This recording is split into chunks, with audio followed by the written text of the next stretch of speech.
those of Revive FM or its management.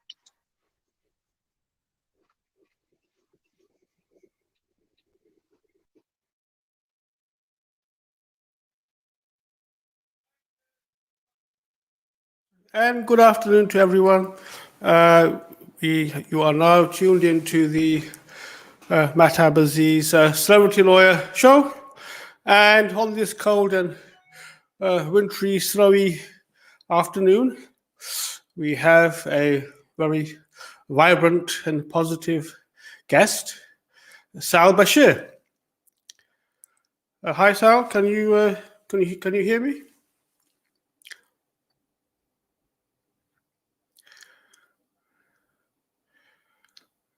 We've got some technical issues which will be resolved shortly, I'm sure.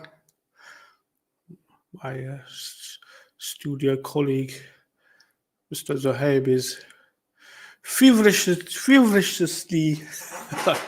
feverishly working to resolving it.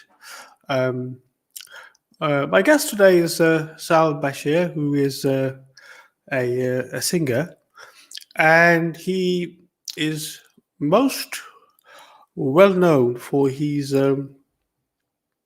performances of early 60s, late 50s, 60s artists. There you go. How are you doing, Sal? Hi, how you doing? I'm having trouble with my internet connection over here. Can you see me okay? Yes, you can. Yes, in all your glory. Yes, you're there. Can you hear me? Yes, you can. Yes. Can you hear me? Can you hear me? Well, I'm trying to get my internet connection to work. Yes, I can hear you. Yeah. Oh, that's good. Right. Okay. We can certainly hear you. Thank you. First, I've got to explain. I'm getting a bit jealous, Sal, because I've had so many requests to have you back on, and I thought I was the most sort of handsome and Asian man in his 50s. I've got stiff competition here, and I'm very jealous about that. How are you doing? I'm doing very well. I'm just having a bit of trouble with the internet connection at home, so I've had to move from my studio down the back of the garden, right, into my sitting room. So just want to say hello, everybody. How you doing? Hope you're okay and you're staying safe. Thank you, Sal. And of course, there cannot be anything better for listeners and viewers to be doing at this present time except for listening to yourself, my great special guest, Sal Bashir.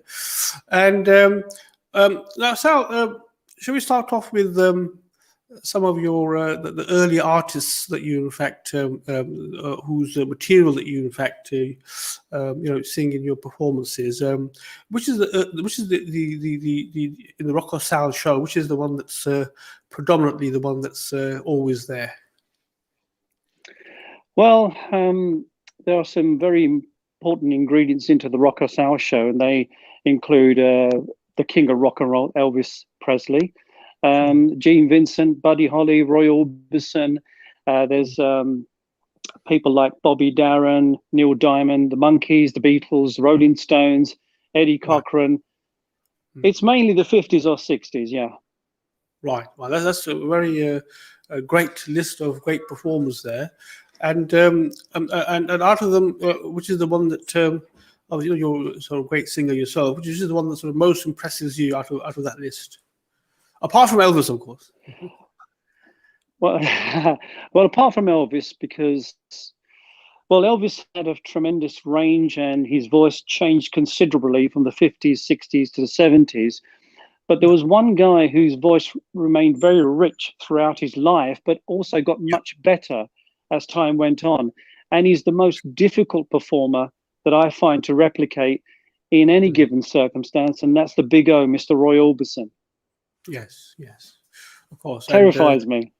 Yeah, yes. Well, I mean, I heard your rendition of "In Dreams," and I have to say, Sal, I was extremely impressed, and I wish that more people actually would get the chance to hear it. Is it on your Facebook page or something, or is it on your website? It is, yes. The Facebook page is Sal Bashir, but the YouTube channel is Rock or Sal, and don't forget to subscribe and smash that subscribe button and get Yes. on there and listen to all the lockdown videos that I've been doing since March of last year. There must be something in there that you'll like. Right. I'm sure. Well, I hope my listeners and viewers have made a note of that. I'm sure we'll be repeating it during the show.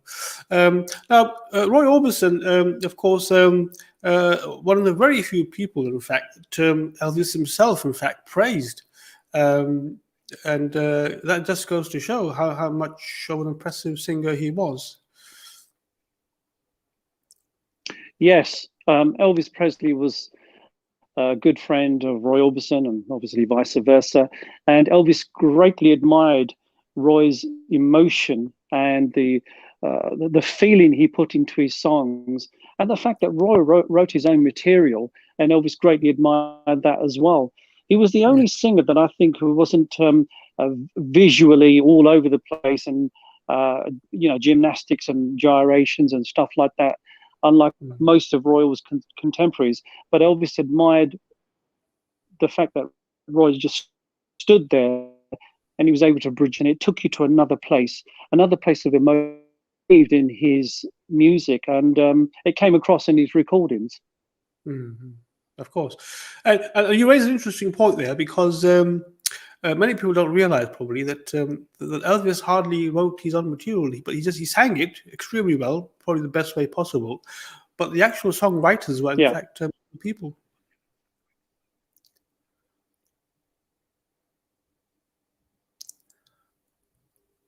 Hello? Sorry. I think you Are we just having trouble with the internet connection? Yeah, I think you just froze there for a minute. I thought perhaps someone had walked into the room or something. It's actually a technical fault. The internet connection is terrible. Yes, yeah. I think it must be something to do with the weather. I can see all the snow in your back garden there, so I'm sure that's one of the reasons. But it's not on the phone. That's right.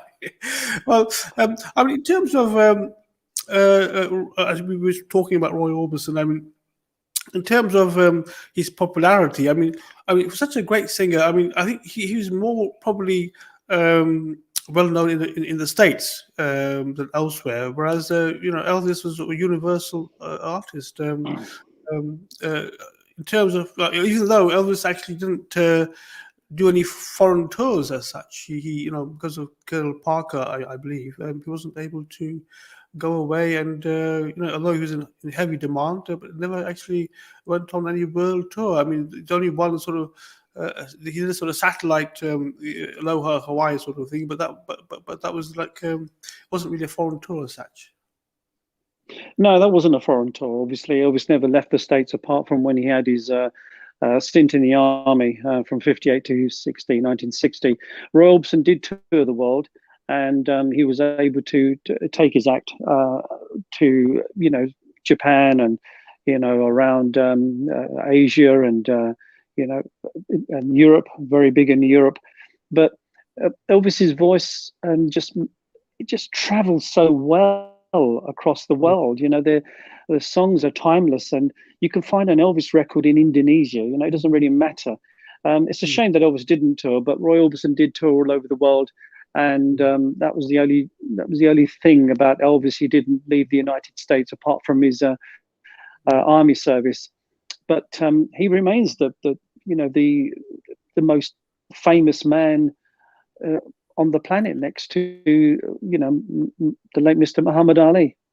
Yes, well, I think Michael Jackson fans might have something sort of to say about that. I mean, what are your what are your thoughts on good old MJ and his moonwalk? Well, let me put you straight. And if you ask a Michael Jackson, who is the greatest entertainer, pop artist of all times, the Michael Jackson fan will say Michael Jackson. You go to an Elvis fan, me, and people like me, millions like me all over the world, they'll always say Elvis. But Elvis remains the best-selling artist of all times, and that's because his voice moved more people. His voice appealed to more people. His movies appealed to loads of people. His looks, his moves. But there's room for everybody in this business, And Elvis Yeah. himself wouldn't have compared himself to anybody else. He would just said it's fantastic. Everybody's helping each other in the entertainment business. Michael Jackson was a very talented, vocally gifted man, and he wrote his own songs as well. So you can't take nothing from that. But Elvis is the king. Yes. Yeah. Okay. I think you won that argument fairly well there. Well, and apart from that, of course, we've also got 4 lads from up north who said they were more popular than Jesus, I believe. So the various contenders for that sort of. Well, John Lennon was never a great fan of Elvis after 1960. The Beatles seem to always give Elvis a backhanded slap when it comes to compliments. And, they say in the 70s they saw Elvis and he had these flares on, jumpsuits and screaming women behind him. The orchestras were blaring and they were just saying, we should go back to the 50s and Hard-Headed Woman and songs like Hound Dog. Well, the Beatles have got room to talk. I mean, Sgt. Pepper and the Rubber Soul, and I mean, they changed. The Magical Mystery Tour, they all changed into these sort of hippie type of singers, and their music changed. So they couldn't stay the same as, She Loves You, yeah, yeah, yeah. I mean, even John Lennon said to reporters, you just want me to stay the same. So why wasn't Elvis able to develop just like the Beatles were? So I'm not quite sure why there's been some recent comments by dear old Paul McCartney, who's putting down Elvis because he said that, they wanted him to stay the 1956 Elvis, but he had to develop, he had to expand. And thank God he did, because it would be pretty silly for Elvis at 42 to do the same gyrations as he did in 56. He had to move with the music. But I wish they would just compliment Elvis and leave it at that and not knock him down. That's right. Oh yes, I agree with you. And perhaps different the different sort of styles that Elvis, in fact, ultimately was able to do, all had different followers and a different fan base, and it was very good of him to be able to change his music style from hard rock to ballads, and that was very good indeed. Well, I'll tell you an interesting story about the Beatles. When they went to the United States, it was, I believe, 1964, and they went to the United States, and the Americans had seen all these sort of screaming girls and women sort of throwing themselves at them, and they thought, well, let's get these guys over and do like a publicity sort of stunt with in fact, it was Sonny Liston. Sonny Liston was the heavyweight champion of the world.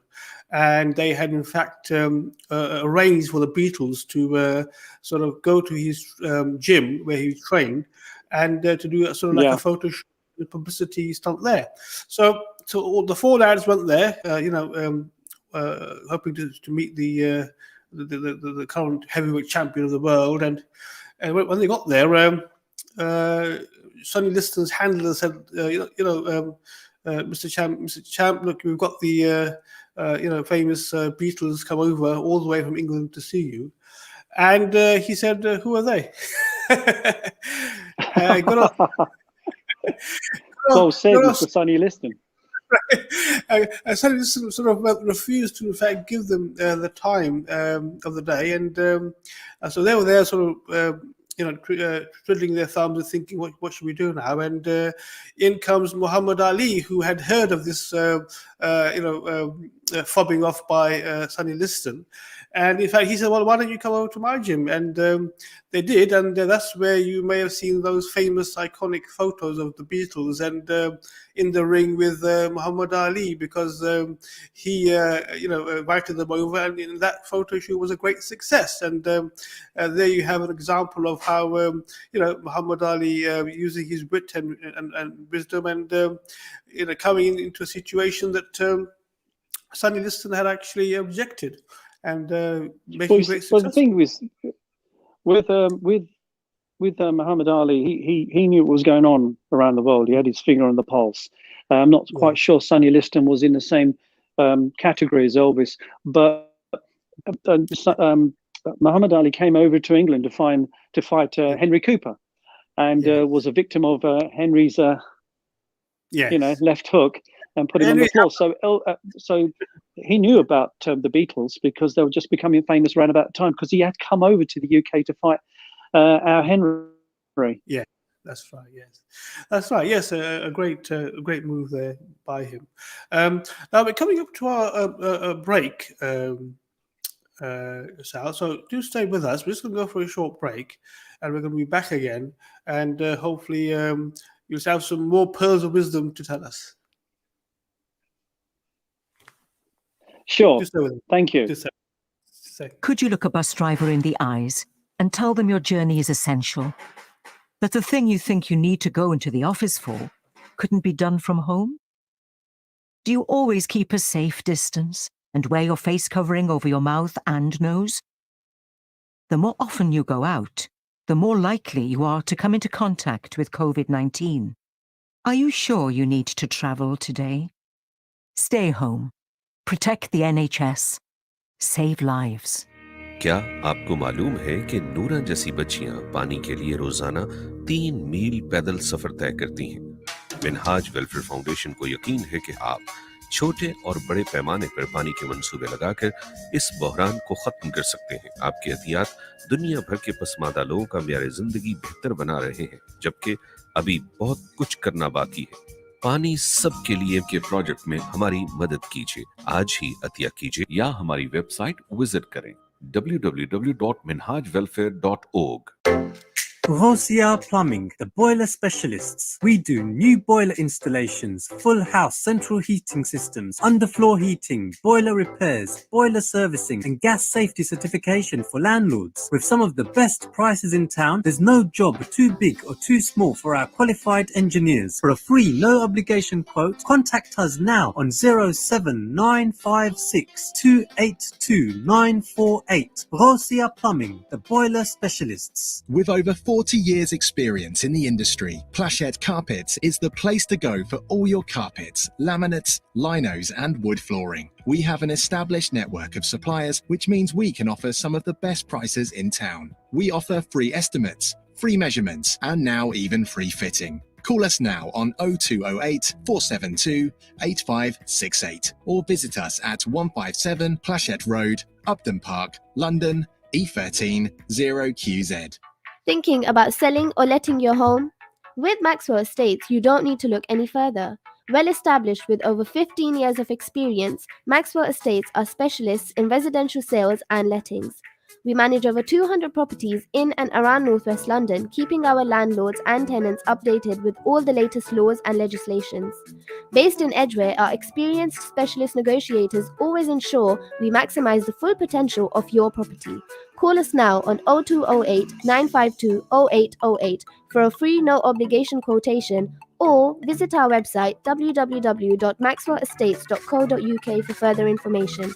Maxwell Estates, the name you can trust. Looking to get your finances in order? MR Accountants has you covered. We provide a full range of accountancy and taxation services, including annual and management accounts, self-assessment tax returns, VAT, bookkeeping and payroll services. We ensure you're kept up to date with the latest legislation, and our client-focused approach helps us plan your business finances from savings to investments. We are MR Accountants. Visit our website at mraccountants.com or call us on 0203 432 9138. We're facing the biggest health challenge of our generation, and we've shown that together we're stronger than ever. But to keep making a difference, we need to support each other.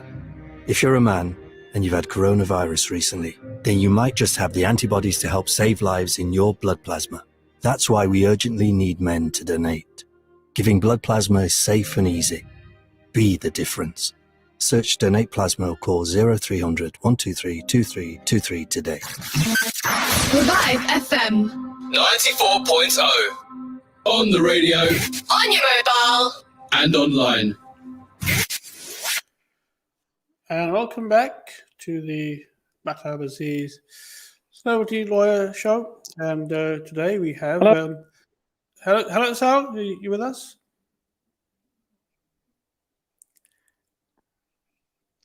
Yes, can you hear me? Yep, I can hear you now. Great.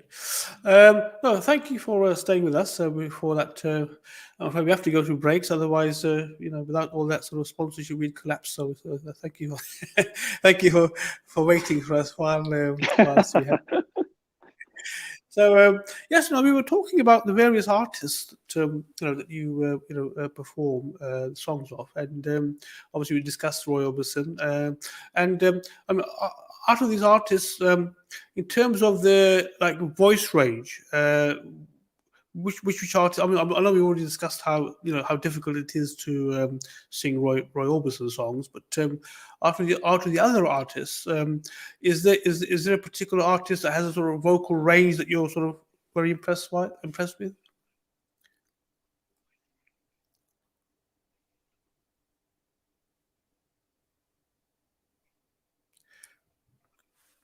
Can you hear me, Sal?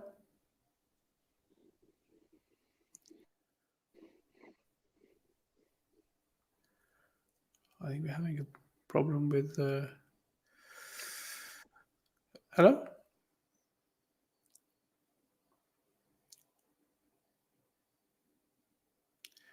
Sorry, well, hopefully my colleague here in the studios will sort out the technical issues. As I said, Sal, a great singer, an award-winning singer who, in fact, is able to perform songs from most of the well-known artists of the 50s and 60s. He's got that incredible ability, and are you there, Sal? Yes, we lost the connection. So it's pretty awful, the connection. So I'm very sorry to all the listeners and viewers out there at the moment. Sure. Sure. Well, hopefully, it'll be okay now. But yeah, I was just asking you that we discussed about Roy Orbison's amazing vocal range. Is there anyone else apart from Roy Orbison that strikes you particularly as having a very sort of skillful vocal range of the early 50s and 60s singers?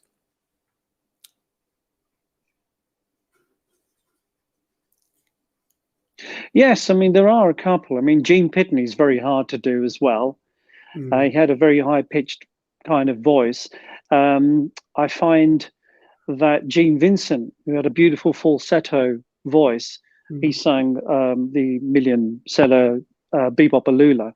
Some of these beautiful ballads are very hard to tackle, so you really have to do a lot of warming up just to get to those notes or somewhere near those notes. So Gene Vincent and Gene Pitney, two Genes there. Yeah. There's a Little Richard, who I stay away from trying to imitate Little Richard in those tones, because there's only one Little Richard, and the same goes for people who like James Brown. Very hard to get that growl, and I find it just ruins my voice for the day. I can't sing after that. So there's two singers that I try not to imitate too much, because it's very difficult to do. But Tom Jones is very hard to do. There's a tremendous range. He goes way up into the stratosphere with his vocals, and but I give them a good go. If someone says you sound something like these artists, that's all that one can do. The vocals belong to somebody else, but if I can do a faithful tribute and tip my hat to the songs that they left behind, or in cases of Cliff Richard, they're still here, then that's all I'm trying to do. I'm not trying to win any medals or anything like that. I'm my own worst critic anyway. I mean, half the time I can't stand what I do. Well, I mean, it's an incredible ability. I mean, obviously, I've heard you singing live, and I would encourage any of our listeners to go along and listen to Sal. It's an incredible ability he has, and sometimes I don't think Sal even himself knows how good he is. But you'll soon find out. You can't tell, but I'm blushing. Yeah, you'll soon find out, and. It's funny actually, because I have invited a couple of my friends to your shows, Sal, and do you know what they said to me after your show? They sort of turned around to me and say, why isn't this guy? Why isn't his name up in billboards? Why isn't he there? Sort of, in lights, sort of thing. Because they've been so impressed by your singing. So hopefully, that will That's will very happen. kind. Yes, yeah, that's right. Well, So it's very, very kind of the people you've brought over the years, and very kind of people who've seen my shows. I'm much of a live performer. I'm not used to be stuck indoors singing in front of just a microphone in the studio, which is just down the end of the garden there. Yeah. And you feed off the live audience, it gets the adrenaline running, and it keeps you on your toes, because if you hit any bad notes, it's going to it keeps you on your toes when you've got an audience in front of you. So I do try harder when there are people there. But if people like what I do, then just keep coming. I'll keep doing the shows when they return. Probably by the summer, I would imagine, folks. Right. Oh yes, of course, and of course, taking into account your background, I'm sure your parents must have said to you, we want you to be a doctor, better. I want you to be an engineer, better. They probably never thought that you're going to go into singing.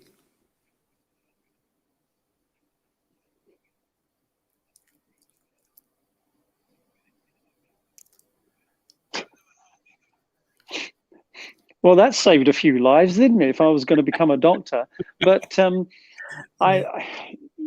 kind of, there's a pattern that you set out for yourself when you're a teenager, early 20s. Sometimes if you try, you find your feet, but you always knew that I had, a singer's ability within me, and I wanted to entertain. It wasn't good enough for me to be in the audience, watching and viewing another singer. I wanted to be up there on the stage in front of the microphone, swinging the stand around and prancing around like a peacock on stage. That's what I wanted to do. And from an early age, I wanted to be a singer, but I also wanted to have a good career and have a good job, and make something of myself as well.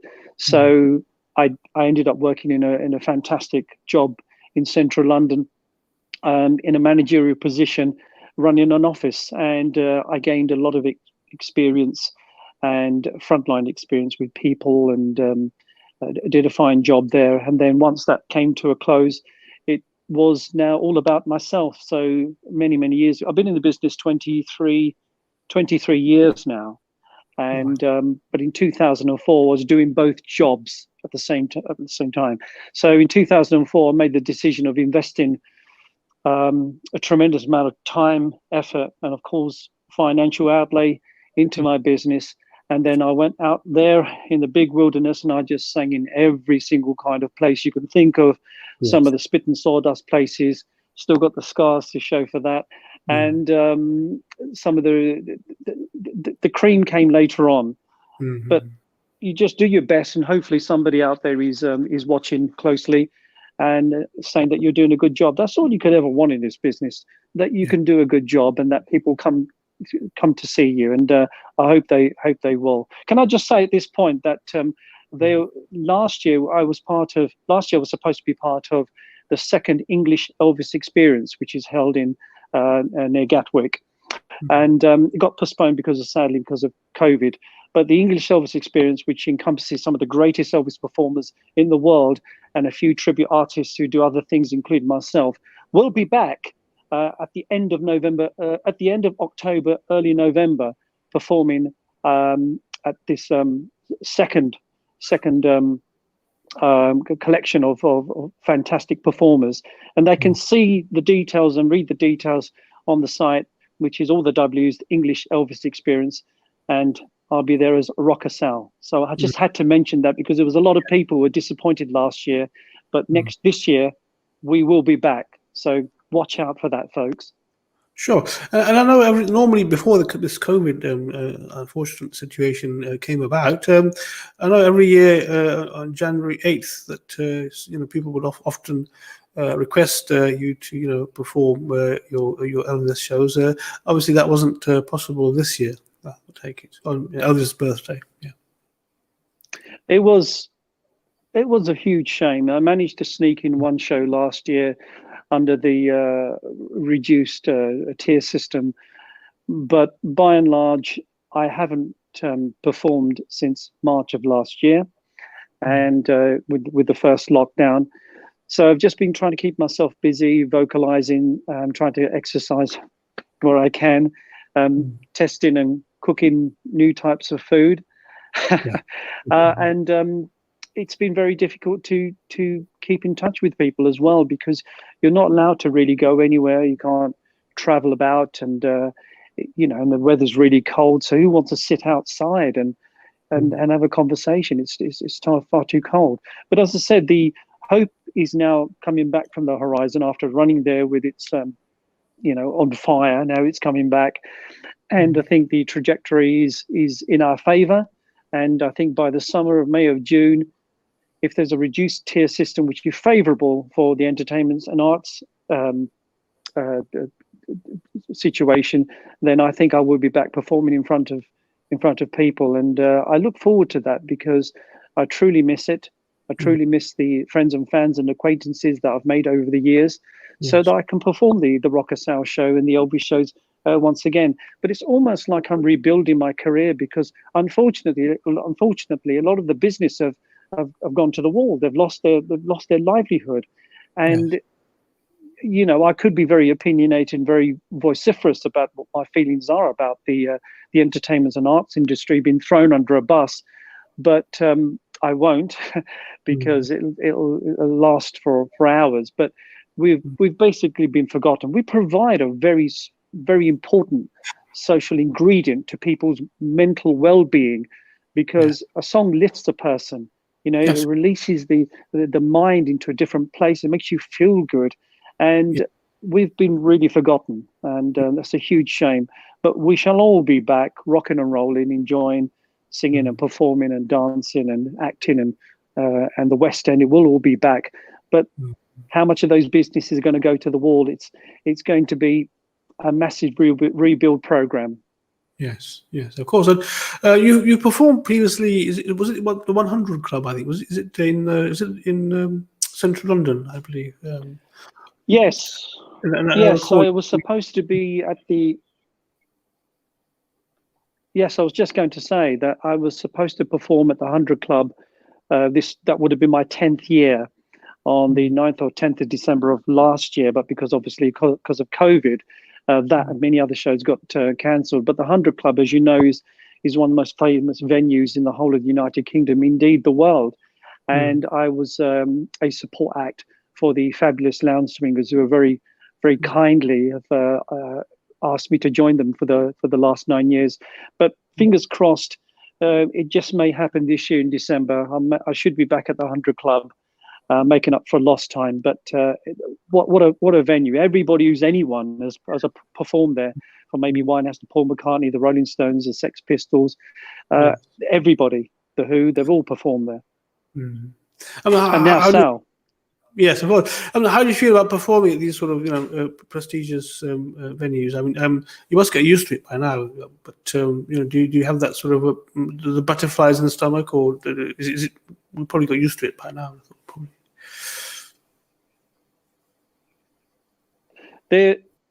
I could get butterflies doing a show in front of 5 people.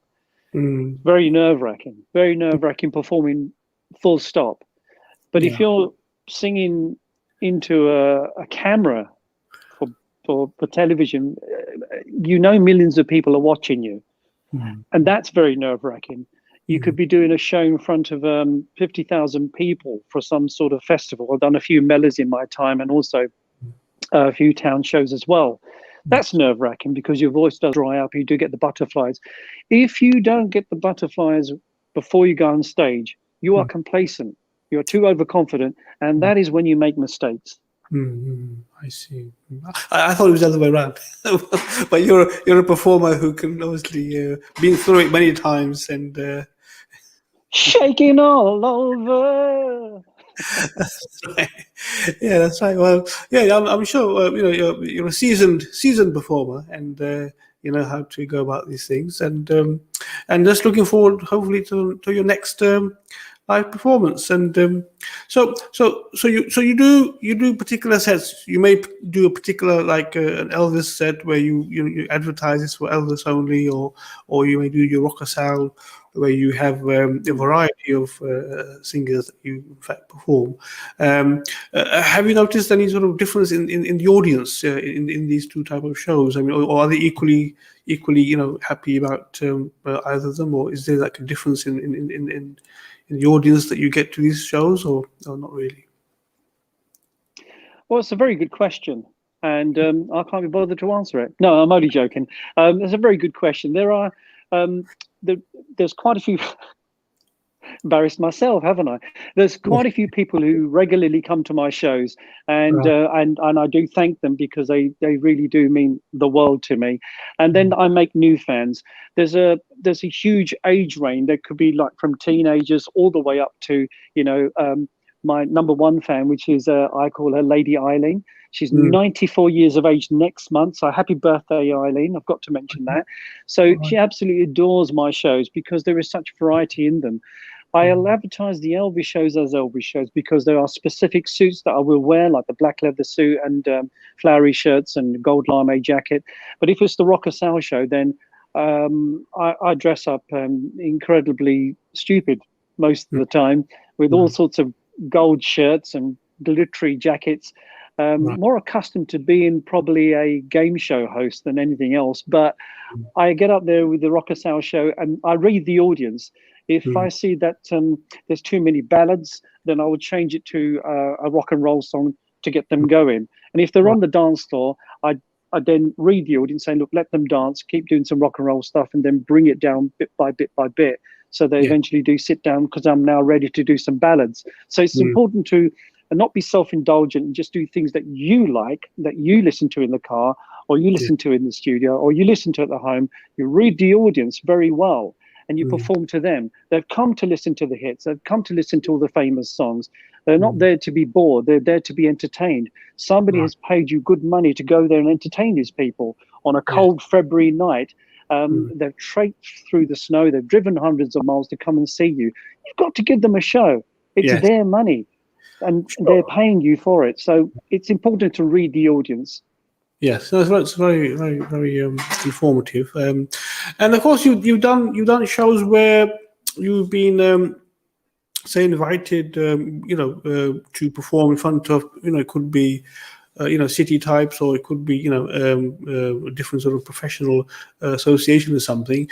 And do you find yourself sometimes having to, as you just mentioned now, that if you look at the audience and sort of gauge, what song can I make all these people sort of get involved and start enjoying the program? Do you have that sort of situation where you sort of think in your mind, although you may have had a sort of like set performance, but you think perhaps this sort of audience may prefer a certain song to get them going, so to speak? Yes, there's yes, quite correct, Mahtab. I mean, there is if you have a very young audience, then you stick to the big hits like Suspicious Minds, The Wonder of You, Hound Dog, and songs that, She Loves You and the Beatles, Twist and Shout, songs that they are familiar with, they would be familiar with. I know it sounds strange, but the younger audience will hear those songs because they're still played on the radio. Yes. So you can't lose them with too many rare songs. But if you've got an older audience, like I do quite a few old people's homes, they would, if they're in their 80s, they're roughly the same age as what Elvis would have been anyway. So I can get away with songs by Bobby V and Bobby Darin and the odd rare Dean Martin song, and stick in something that's not well known by Elvis or Roy Orbison and Eddie Cochran, and they will know them, they will remember them. And each one of those audiences will have a specific memory attached to a song. So if it's a young audience, I try and stick to the very big hits. Otherwise, you could lose them. So you have to read the audience, yeah. And I'm sure a song like Viva Las Vegas can get anyone going. It doesn't matter what age they are. Spiceland. Yes. There's a huge place up in Peterborough called Spiceland, and one of the songs that they really enjoy is the one you just mentioned, which is Viva Las Vegas. So there's hundreds of people waving around the napkin while I'm singing Viva Las Vegas. But any age group of any type will unless they've been living in a cave, will know, Viva Las Vegas. Yes, yes. And I have to admit, you perform it really well, I have to say. Thank you. And I mean, well, actually, we're up to our next break, Sal. I mean, the time just whizzed by, and we're up to our next break again. So please do hang on. Will do. And I'm going to make a little request for you after this break, and I hope you can. I hope you can sort of take it up. I'll do my best. See you after the break. Thank you. Thank you. Through Minhaj Welfare Foundation, your giving saves lives. It has provided more than 3 million people with access to clean and safe water, emergency relief in natural disaster and crisis-affected areas around the world, supported orphans and needy children with a better future. This year, your help can do more. Donate your zakat, sadaqah, and charitable donations to any of your chosen projects. Call us now, 0300 30 30 777, or visit us on minhajwelfare.org. Here at Duncan Lewis Solicitors, we specialize in immigration and family law. We have a proven track record of successful applicants who we've helped secure permanent residency for. From spouse visas to seeking asylum, our expert advisors will assist you throughout the whole application process. We offer a free no obligation consultation, so call us now on 0208 432 3350. That's 0208 432 3350, or visit us at 298 Romford Road, London, E79HD. Thinking about selling or letting your home? With Maxwell Estates, you don't need to look any further. Well established with over 15 years of experience, Maxwell Estates are specialists in residential sales and lettings. We manage over 200 properties in and around Northwest London, keeping our landlords and tenants updated with all the latest laws and legislations. Based in Edgware, our experienced specialist negotiators always ensure we maximize the full potential of your property. Call us now on 0208 952 0808 for a free no obligation quotation, or visit our website www.maxwellestates.co.uk for further information. Maxwell Estates, the name you can trust. We're facing the biggest health challenge of our generation, and we've shown that together we're stronger than ever. But to keep making a difference, we need to support each other. If you're a man and you've had coronavirus recently, then you might just have the antibodies to help save lives in your blood plasma. That's why we urgently need men to donate. Giving blood plasma is safe and easy. Be the difference. Search Donate Plasma or call 0300 123 2323 today. Could you look a COVID-19 patient in the eyes and tell them the risk isn't real? Could you tell an intensive care nurse on a 12-hour shift that you never bend the rules? Could you say, in all honesty, that you only ever leave home when you absolutely have to?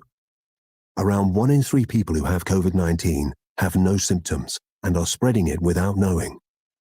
Are you absolutely positive you're not one of them? Stay home. Protect the NHS. Save lives. The new variant of COVID-19 is spreading fast. Around 1 in 3 people with COVID-19 don't have any symptoms but can still pass it on, putting people at risk of serious disease and renewing pressure on our NHS. Vaccines give clear hope for the future, but the rising infection rate requires action now.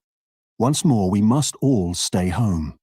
If it's essential to go out, remember, wash your hands, cover your face, and make space. Stay home.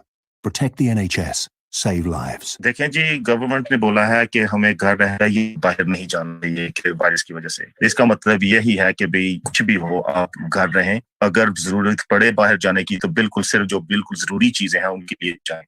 Shopping के लिए जाएं, या अगर आपको emergency के लिए कहीं जाना पड़ता है वो जरूर जाएं। अगर आप बबल्स में हैं, लेकिन मत के आप किसी फैमिली के साथ जो अकेला कोई रहता है या किसी को सपोर्ट चाहिए कि उसके लिए आप बबल में है, तो आप एक फैमिली के साथ बबल का कर सकते हैं, लेकिन दो फैमिलीज के साथ नहीं। इसके ऊपर भी गाइडलाइंस हैं जो कि आपको क्राइटेरिया है वो चेक कर लेना चाहिए कि क्या है। इसलिए बहुत जरूरी है कि आप घर रहें और ये इन्फेक्शन ना फैलाएं। क्या सब NHS को पहले की तरह इस्तेमाल कर सकते हैं? NHS जो है जो घंटे हर सब बिल्कुल खुली है। आप हॉस्पिटल्स खुले हैं, हमारे जो सेंटर्स हैं 111 वो ऑपरेटिव है। सपोर्ट चाहिए तो आप 111 को फोन कर सकते हैं, वो आपको गाइड कर सकते हैं। हम बिल्कुल खुले हैं, NHS बिल्कुल ओपन है और सपोर्ट के लिए और हेल्प के लिए मौजूद है।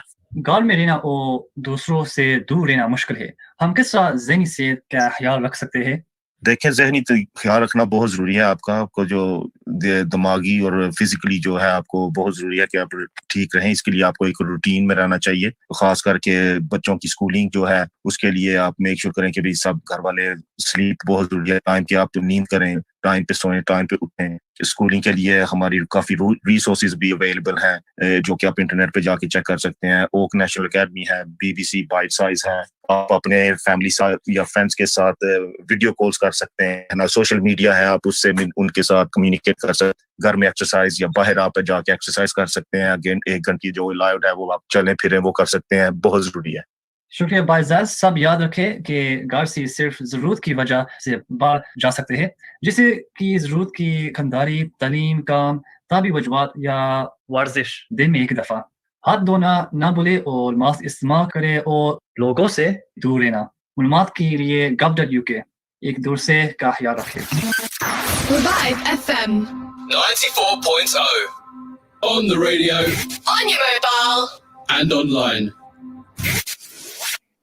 And welcome back to the Mahtab Aziz Celebrity Lawyer Show on Revive FM 94.0. We have still with us, thankfully, Sal Bashir. Sal, I want to just ask you, we've touched upon this previously about various artists that have been influenced by Elvis and how they had or saw success as a result of that. One artist, in fact, which many people may not know about, but you have known the extent of Elvis's influence on him, and that is, of course, Buddy Holly, because Buddy Holly, in fact, started off as a country and western singer, I believe, at a very young age, and he actually was the opening act on one of Elvis's performances. And thereafter, he changed his music and started playing, rock and roll music, and that's when he was discovered by a talent scout at a very young age, and he was signed up, and the rest is history. Buddy Holly became a very famous and successful singer. Tragically, his life ended very short. What can you tell us about Buddy Holly and Elvis's influence on him? Well, Buddy Holly, as you said, he did start out as a country and western singer, and they were a trio. And then they saw that Elvis introduced some drums into his act, because originally Elvis started out as a trio as well, which is what Buddy Holly was copying on bass and rhythm guitar and electric guitar. So when he saw Elvis introduced a drummer, DJ Fontana, he said that sounds much more of a fuller sound. So Buddy Holly did introduce the drums into his act after seeing Elvis do that. But what was intriguing and interesting about Buddy Holly in his short career was the fact that he could write his own songs. And he was one of the first rock and roll songwriters, and his songs are still remembered and revered to this day. And as you said, very sadly, his life was cut short in 1959 in that plane crash. Yeah. Mm-hmm. Very sad. Very talented young man, and died. I believe he was 22 when he died. So very tragic to hear that. Yeah, 22, 23. Yeah. But there you go, another example of Elvis's just astounding, incredible influence on other artists, and of course we even had the likes of Rod Stewart claiming that Elvis had in fact influenced him to some extent. Many people. Yes, well, you mentioned Rod Stewart. One of the albums that Rod Stewart came out with in the early 80s was a takeoff of one of Elvis's albums, 50 Million Fans Can't Be Wrong, when Elvis was standing in the gold lame suit. Yes. And his image was replicated many, many times on the album sleeve. Rod Stewart did something very similar. I think he was wearing a red suit on one of his albums. So he's sort of paying homage to the king. That's right. That's right. And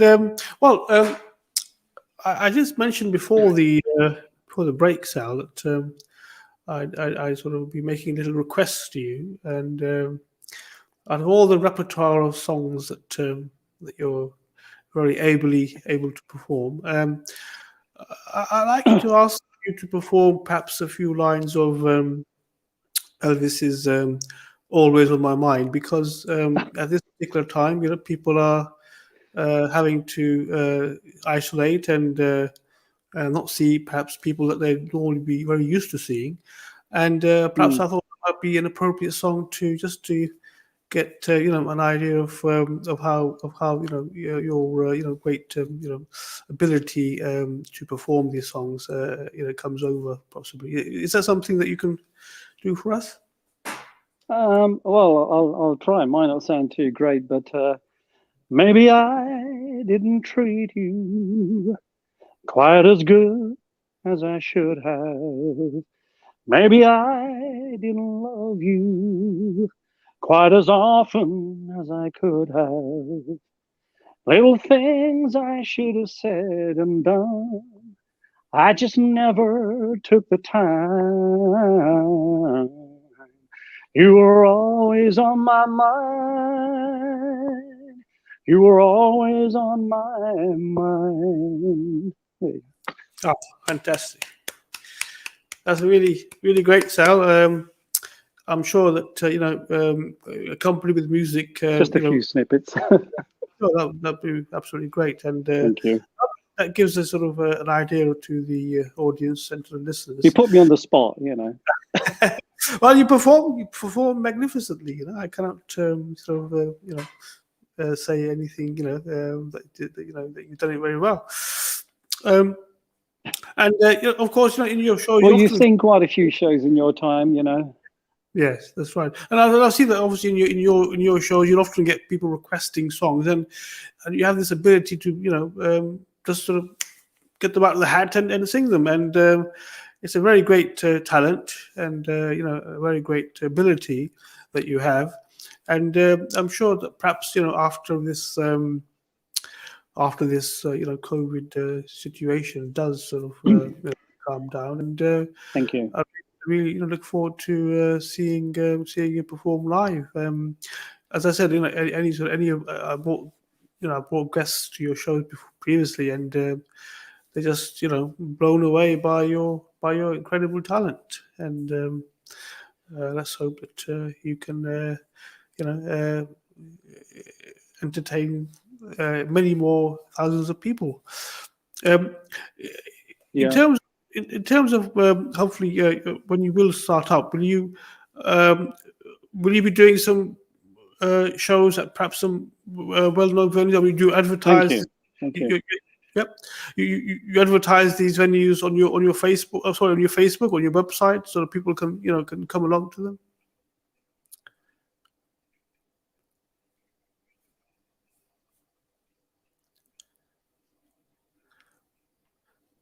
When the system starts up again, and all the gigs and everything else, and the confirmation from the managers and the proprietors and venue organizers, when they are ready to book, then they will be advertised on the website. A lot of it will be advertised on my social media pages as well.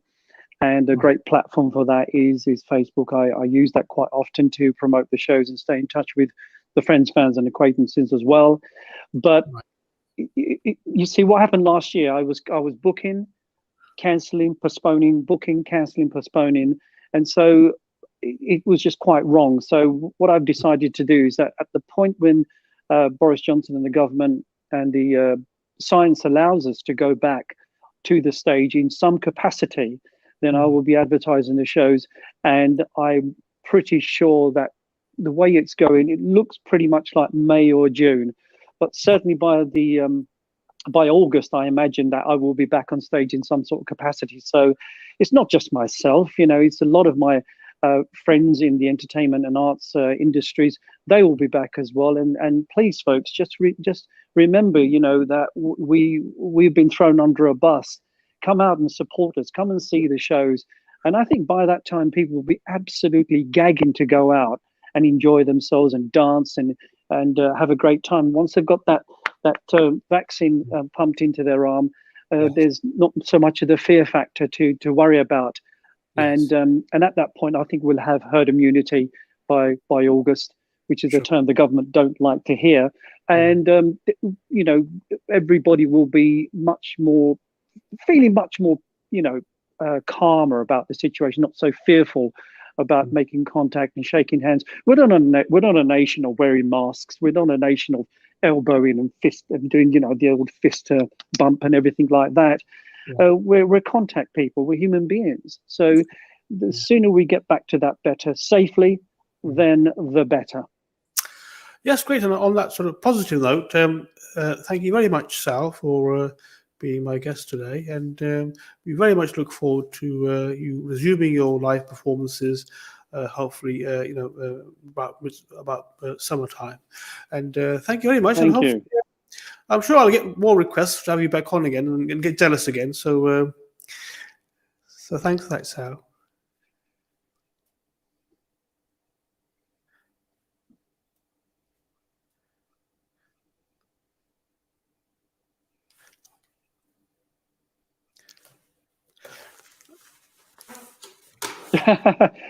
Well, I wanted to say, Mahtab,